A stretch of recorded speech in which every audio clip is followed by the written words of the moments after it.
All right, now to an update on one of our biggest stories heading into the new year. The Department of Health and Human Services is cutting off all federal child care payments to Minnesota.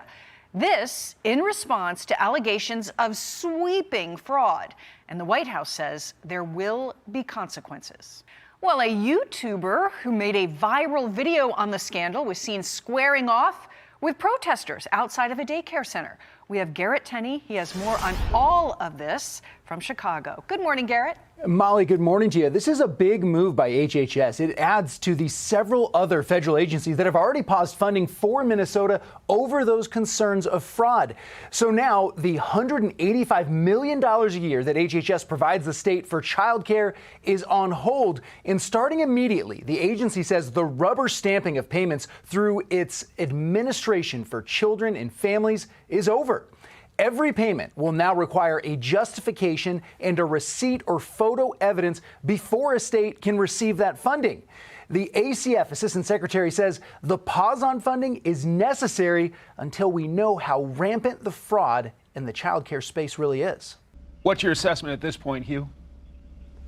Well, Mike, it is sort of like octopuses wrestling. It began in 2021. It picked up a lot of speed late last year when 78 people were indicted, 52 were convicted. Scott Johnson over at Powerline has been covering this for a few years, but now it's ramped up even more because of the Nick Shirley YouTube video and Director Patel of the FBI surging these resources as well as DHS into Minnesota.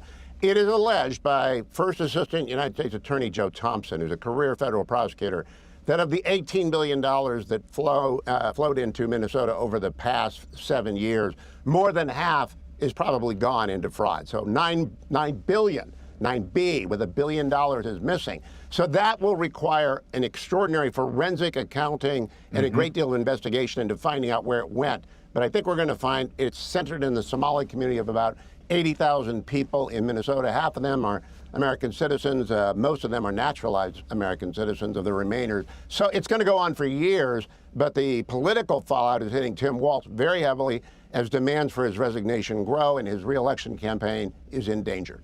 That is, and I played on my radio show the other day, Mike, Governor Walz has had about 24 different excuses. And I've said it on the program before.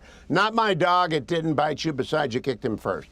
What is amazing to me is that Eric Holder did the vetting of Mike Walz for Kamala Harris, and he never brought this up, and it's been hiding in plain sight. It took a YouTube video to get to 100 million people, and Eric Holder couldn't find when he was supposed to be finding the person who should be next in line to the presidency. It's really quite astonishing. Welcome back, guys. When I first saw this story, I honestly had to watch it twice because what is happening in Minnesota right now does not sound real, but it is very real. This is not a small issue. This is not one bad person. This is about a system that may have failed in a very big way. The video that started all of this came from a YouTuber and independent journalist named Nick Shirley. He went to daycare centers that were getting millions of dollars from the government. These centers were supposed to be full of children, but when he arrived, many of them looked empty. No kids, no stuff, just buildings on paper. That video went viral fast. Millions of people watched it, and once people saw it, the questions started.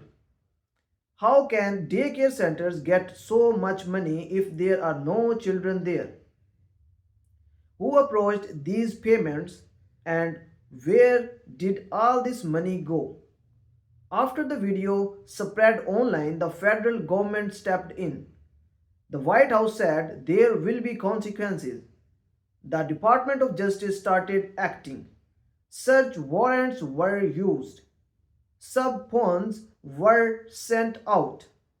This is no longer just talk. This is now a serious federal investigation. The Department of Health and Human Services made a very strong move. They stopped all federal child care payments to Minnesota. That is about $155 million every year. That is a huge amount of money. And they did not stop there. Now, every single payment must be proven. That means receipts.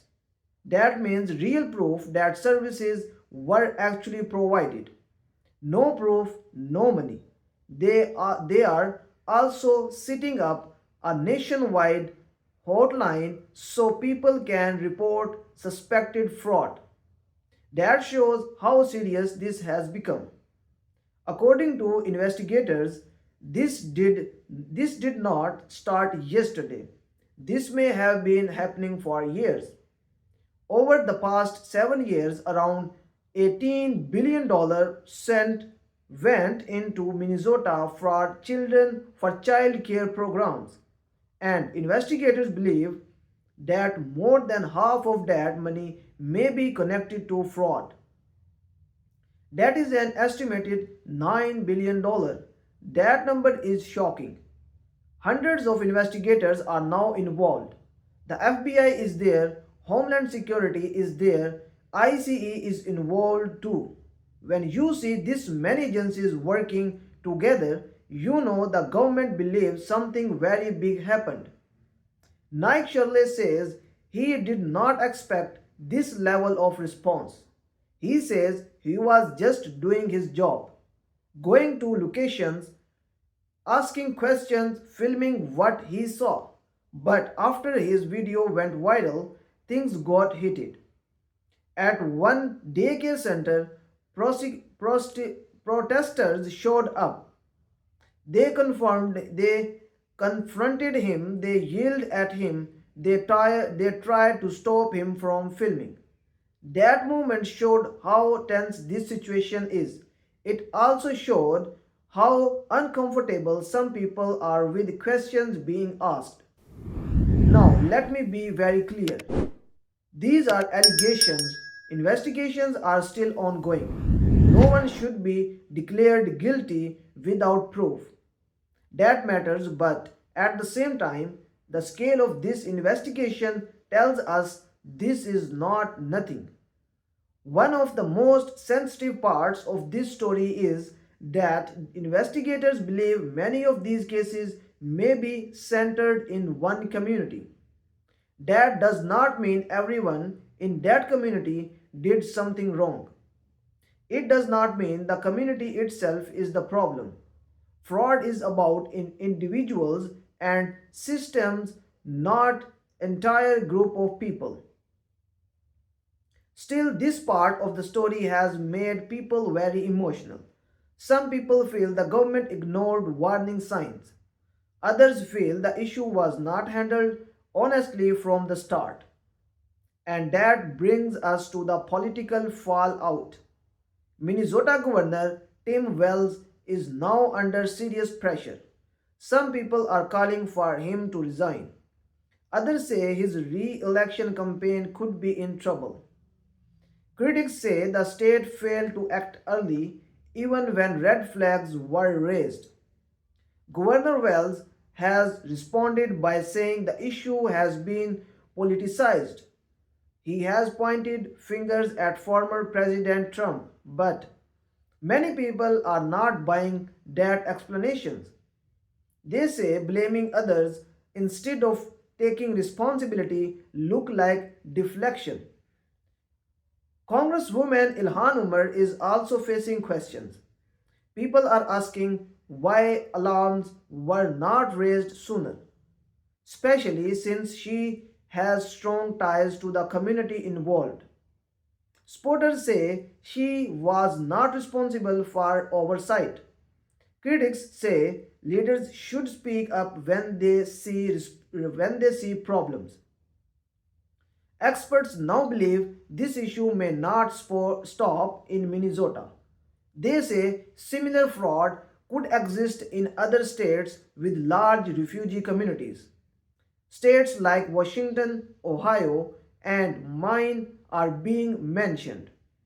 That means this could turn into a nationwide problem. At the center of all of this is one simple idea. Fraud is fraud. It does not matter who does it. It does not matter where it happens. Taxpayer money is meant to help children, to help families, to support real services. If that money was stolen, every American has the right to be angry. This story also shows the power of independent media. One person with a camera asked questions, and now billions of dollars are under review. That should make everyone think. But we also need to be careful.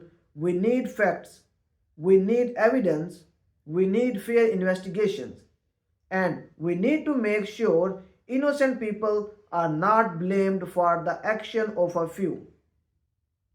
This case is far from over. More arrests may happen. More details will come out, and the truth will eventually be known. What matters now is accountability, transparency, and making sure this never happens again.